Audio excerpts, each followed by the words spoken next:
Hello viewers and welcome to Life Balance with Dr. Chinwe. And today on Life Balance, of course, you can see I have an amazing, beautiful Chinwe Wosu. She's an entrepreneur and she's done so well for herself. So when I look at her, I'm like, young people doing great things. But interestingly, this young person is actually my niece as well. So Chinwe Wosu, how do you feel being a young entrepreneur and all of that? I feel good. There's still a very long way to go, but I'm happy that I have gotten to this point in my life where I can actually talk about some of these things. Okay, today we're not going to look at all those entrepreneurial skills. There's so many things you're doing, and all of those things. Today we're going to talk about relocation to the Europe. I know you just came back from Europe, so I've been saying to myself, why did she even leave for Europe? Because I have this thing about traveling abroad, especially a place where you don't know people. Yeah. There's a lot of. Sometimes I'm like, missing home is a big problem for me. So I don't know how you're able to cope with all of that. Why? First and foremost, why did you choose to go to the Europe? What inspired you to go to Europe? I first of all was not in the plan at that the first time I heard about it. Was never in the plan. Okay. I had a friend tell me about it. And he just told me, he was like, I have this opportunity, and it's not in like any country that you're used to. It's in Spain. And I was like, okay. I have never, even when I know people, I hear people travel to so many countries. I hear them travel to UK, I hear them travel to Canada, US, but I've actually never seen someone intentionally say they want to go and study in Spain, and Barcelona to be precise. Barcelona is a popular place. I'm surprised. Yeah, I mean, people go to Barcelona for vacation, to relax, and that is actually, going into this conversation, I'll explain why I think people should just go there for vacation and stuff like that. Oh, okay. I'm going to talk, because a lot of people might not understand, like, why can't I go and study in Spain or in Barcelona? I mean, you can, but you need to be able to, like, put things in perspective and weigh your options, and be sure you actually want to go there. So I think for me it was just something that happened, like it wasn't something that happened, wasn't pre-planned. Wasn't planned at all. It was just quite a spontaneous decision that I made. Spontaneous decision, you said. Okay. We're going to talk about that, because I know taking decisions are not things, those kind of things are not supposed to be spontaneous, but you did that spontaneously. Okay, let's see how it played out. Anyway, so that takes me to the next questions. Okay, so because it was a spontaneous decision, I guess you must have faced some challenges. Definitely. Okay, so what are the challenges? What was your biggest challenge? Being there, that you faced the relocation process, and how were you even able to overcome them, if you have overcome them? Wow, my biggest challenge was, I would say, was the language barrier. Okay. It was definitely the language barrier. Before you even say you want to come to Spain, you have to have a knowledge of what Spanish sounds like. At least you have to be able to even say the basic things in Spanish. But I didn't really take it into consideration. I didn't really think it was going to be a problem as at then. I really just said that, if I'm going there, I'm going to wing it. I'm going to make it work. But getting there, it was like, for you to move an inch, you need to be able to communicate some sort of Spanish to someone for them to be able to. So I would say, if this is a decision you want to make, have a basic knowledge of Spanish. Barcelona, they actually speak Catalan, but you don't have to bother about that for now. They speak what? Catalan. I've not heard that before. Yeah, Catalan. That's the Barcelona language. They don't see themselves as full Spaniards. There's a political brouhaha going on, so they see themselves as Catalonians. So if you come to Barcelona, they speak both Catalonia and they speak both Catalan and Spanish. But Spanish is obviously like the most recognized. So I would say focus on learning Spanish. Because even if you want to learn Catalan, you cannot understand Catalan if you don't understand Spanish. So they're kind of similar. Exactly. So for me, I would just say it's the language. I got a hang of it. I started learning Spanish on the streets. I started conversing and communicating with people. They are pretty nice people when you meet the nice ones. They'll help you get by and stuff like that. So that's basically what I would say was a challenge for me. That's the first one. Okay, so Chichi, so tell us exactly this challenge you're talking about. You're still talking about the challenges you faced there, the language thing. How were you able to overcome it? And do you think it's necessary for people to learn the language before they even go there? It's talking something about getting to know the language, because I know that it's not so simple for you to learn the language when you are not there. I mean, how do you marry both ideas together? Yeah, so I talked about one of the challenges I talked about was the language barrier. The second one is difficulty in the job market for students, most especially. If you are coming on the work visa, it's much easier for you. But if you're a student, because most companies don't want to hire students because they believe that might actually interrupt their workflow and their deliverables, so they just focus on hiring people who are actually there to work. But talking about how I was able to overcome these challenges, first of all, God helped me. I'm a Christian. I believe so much in God helping you go past very difficult situations. That's the first thing I'm going to mention. Secondly is, so I'll say just trust Him throughout the entire journey. Even the Bible says faith without work is dead. Yeah. So as much as you are trusting Him, now this is the work you have to put in. Number one, put yourself out there. Okay, so Chichi, tell me, so what are the basic documentation you would need if you're relocating? What are the basic things that you feel people should have so they don't get, walked out there and stressed out and all of those things? Yeah. So, I mean, I'm not an agent or anything. I would say that... I mean, the one that works for you. Yeah. Most of these immigration documents and, laws and regulations kind of like change over time.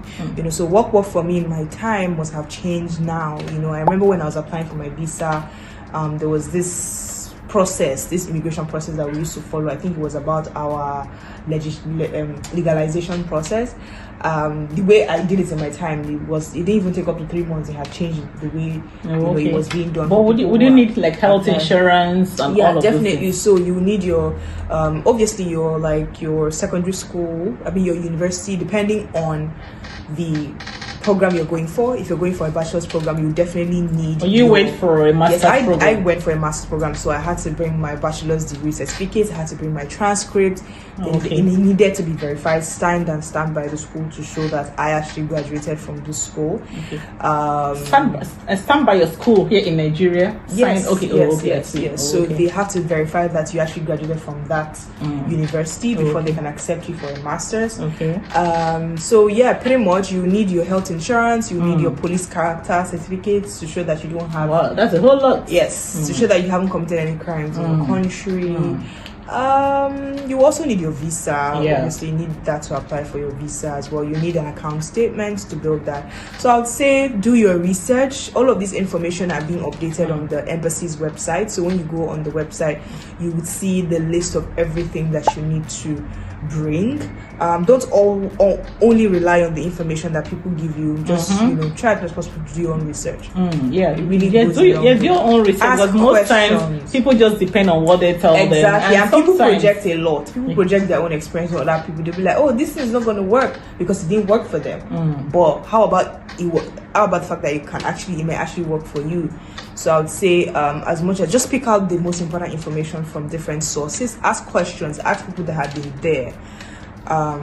Because I feel like if I had asked more questions, there were some things I would have done differently. Okay, so tell me, what are those things you would have done differently if you had information on them? What are the things that you felt? You didn't feel things about the cultural shock, only just to just word. But then we'll come back to that. But so tell me, what exactly? First off, I feel like I would have chosen a different country. Okay. Yeah, I don't think I would have gone to Barcelona. Oh, really? If I had known how hard it was for people like immigrants, Africans to actually get a job. Because let me tell you guys the truth, and I'm not going to keep this information. Okay. The truth is that if you're applying to any school in Europe, in Spain, in Barcelona, or anywhere in the EU, they prioritize countries that have the very, very high tendencies of getting visas, or countries who don't even need a visa to come to their country at all. So for example, they will prioritize an EU student over you that is an African, because they know that you probably have the lowest tendency to get a visa compared to someone who is already in the EU. So if you come at them and tell them that you have gotten your visa, or you have not gotten your visa, or you were not granted the visa, trust me, they will move ahead with someone who don't need a visa to come to their country. Okay, that's true. So you might want, that's why I said think about your decision very well, especially if you want to come to Europe. If you want to come to a Spanish speaking country, think about it very well. Think about the visa requirement, think about the tendency I mean, that doesn't just apply to EU countries alone. That also applies to UK and US. But it's like there are higher tendencies to get visa to other countries compared to some countries in Europe. So I'll say do your research. Be sure that you actually want to study in this country before you make that move, not because of someone else's experience.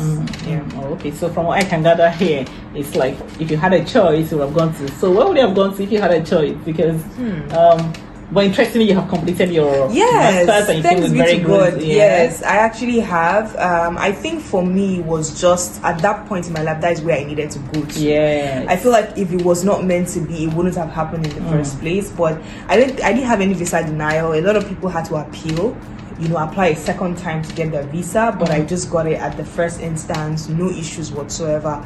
So I'll say for me it was just that at that point I needed to be there, and that's how everything worked out the way it worked out. So do you have cases like racism there, or people looking at you from a different angle? You're light skinned but not as light skinned as they are. Definitely. So I mean, all of those things, did they have any role to play in the way people related to you and all of that? Yes, I know it did. It really did. It kind of like happens in a very subtle way. Yeah, but if you are very observant, you would notice, right? If you're not observant, you will not know something is happening to you. I know. You think they're just they don't like you like that. I'm sorry, they actually don't. Except it's someone that genuinely likes you. I've had experiences where someone will see me today and we're all laughing, we're all chatty, and then you see the person the next day and it's like, who are you? Wow. Like, oh, we spoke yesterday. It's like I don't remember. Really? Maybe they don't actually remember. Probably they're not very smart people, or sorry, no, not the word, not smart people. That's not the right word. Maybe they don't really remember. They didn't remember very fast. I don't know. Or you think it's intentional? I think it's intentional. Oh, okay. I actually think it's very intentional because you remember someone else that looks like you, and then when it comes to me, it's like, oh, what did you say your name is again? Or what did you say again? It's very heartbreaking sometimes. So that's why I like how confident we are, and the fact that we are very adaptable in different situations. We still find our way to dominate, even with the treatments that we get. It's amazing. But for me, so for some people, feel like let me see for myself. Such thing would even give you a lot of strength to move on.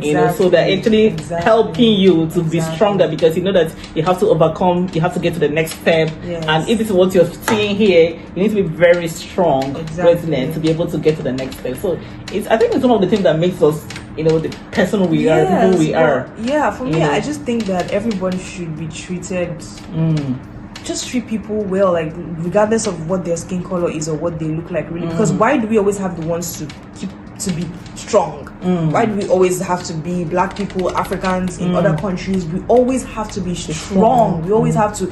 There's just this inner strength that comes out from within. Like we always have to constantly prove ourselves everywhere that we go to. It's like, oh, you know that everybody there is white, so you as a black person you have to put in extra effort to make sure that you stand out. It is not so for everyone else. So I just keep asking myself, maybe that's our reality, I don't know, but it's like we have to just constantly prove ourselves every single day in class. I have to constantly, if I answer a question, for example, they're like, okay, so how does this girl know this? They are shocked that I actually know an answer to that question, and I have to defend and let them know that constantly proving myself and letting them know that I know the answer to this question before they can actually trust that you know it. That I know it. Wow. That's a lot of effort. Just if I could stay in my country, I won't have to do any of that. That brings me to another question again. So would you prefer to stay in your own country? Because if out there people are, I know this is gonna be a bit tricky and all of that, so relax, sit down, because you need to answer this question. We need to understand your own position about Nigeria, saying you love your country. Would you wish to stay in your country? Considering that all of these people are in quotes looking at you from a kind of, is she one of us, is she not one of us, and all of those things. So would you have preferred to stay here if everything was okay financially, the government stability and all of that? What would you prefer? 100% I will stay here. Oh, you would stay here? I will. So tell me why you love Nigeria. I love Nigeria. I mean, I remember coming from the airport, and I just felt the Nigerian air and the heat, the humidity, the everything. The air was just. I was like, I thought you were gonna say, oh, it was too hot here. It was so hot, and you loved it. And it's just so amazing how our bodies adapt. It's so easily, to like the cold. Even when I'm in Barcelona, sometimes I complain that it's too cold. But coming here, it's like just shows the gap and the distance and the way my body has adjusted to the cold, and coming here will take some time to actually, and everybody's just walking like everything's normal. I'm like, are you people not feeling this heat? So it's really interesting how when we go to other countries we miss home so much, and then when we come back home there's just so much to talk about. First of all, I miss family. I wish I could be around my family more. Because at the end of the day, family is all you have. Forget about like all the opportunities that we seek in so many places, but it's like being there with people who genuinely love you regardless of whatever happens. People who care about you, people who are looking out for you. Everywhere else, nobody really cares about you like that. I know. So just being here and eating Nigerian food, being in that sense, having that sense of community where everybody's looking out for you, even if it feels like nobody's looking at you. But there's like, I remember, oh my God, going for a run one day and I fell. That was my first time going for a run. I literally tripped and I wounded myself. People were around me and nobody cared. I'm not even joking. Like nobody even said, oh, are you okay? Like seriously? I'm telling you, old people, young people, different people were passing because it was a trail and people also come there to run. There were so many people there. Nobody said anything to me. And it's not just me, it's like a culture there. Like when you fall, you get pick yourself back and move on. Like nobody it's such a shocking thing. I think it's also nice. It means you just get up and move. I mean, well, you want to stay there and start sulking and I fell down. But there's no way you fall. You're like, sorry, I think I'm easy. This was no good though.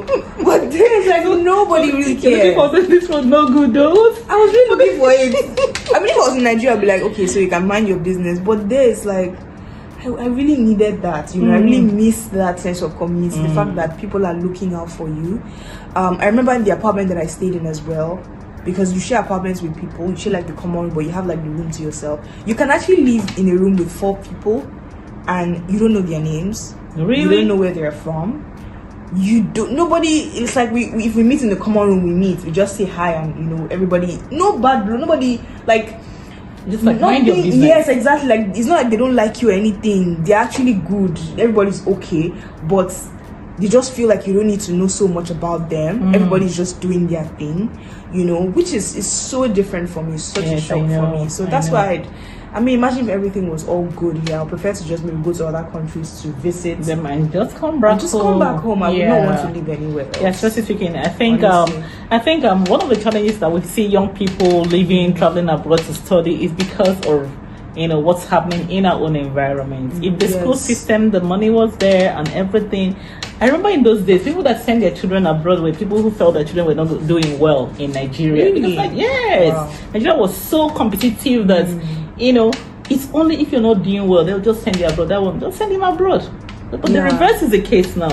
Okay, so I think the government should need to look into that and see what they can do, because these people who are going abroad do not even want to go abroad. They're missing home. They want to stay with their parents and all of that. And I'm seeing a situation whereby at some point, if we keep sending all our children out, so we're gonna just be left with the elderly are here, nobody to care for them. How do you transfer love? How do you transfer? So these children, they grow up there where nobody's caring for them. They don't even know what love is all about again. So they're also gonna, continue to exhibit a life that's no intimacy, and all of that. So it is so wonderful, amazing having you here. And you're looking so good after all that. And you went there, it looks like you're looking trim. Were you doing exercise? What were you doing outside school? I mean, what were you doing outside school? Apart from like the academics and all the schoolwork you have to do, you also have to live your life. I mean, I say live your life, I mean actually look for ways to exercise, eat healthy, stay healthy, move your body, because even also back there, I think one thing I also realized is the fact that they prioritize all of these things. I'm talking sports, recreational activities. Yeah. You know, they're actually living their lives. It's not just about, you know, hustling, bustling, making your money and putting it back into the business, but actually working during the week and having fun and living your life during the weekends. You know, just something as very simple as taking a walk. You know, something as simple as riding a bike, something as simple as swimming. You know, as, you know, going to play soccer or something, or just chatting with your friends and just, you know, relaxing, you know, without having to stress so much. So for me, I think that was what really made me, and I was really eating a lot of cut down a lot of carbs.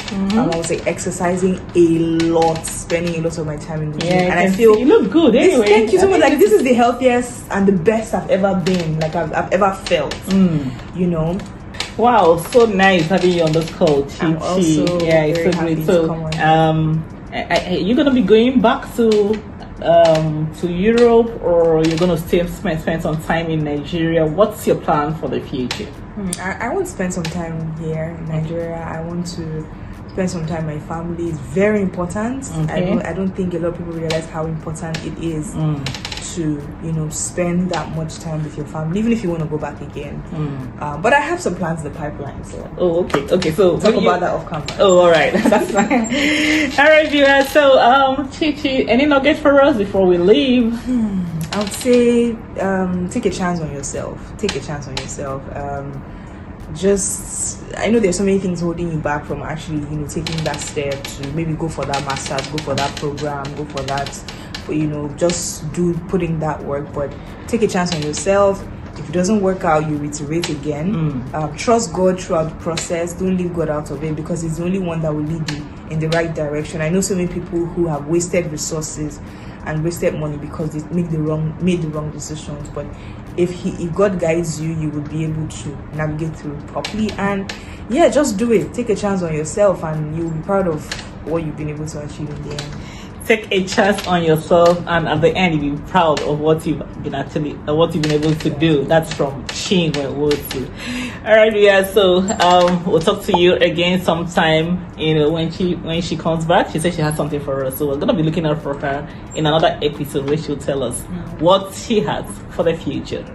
So viewers, bye for now.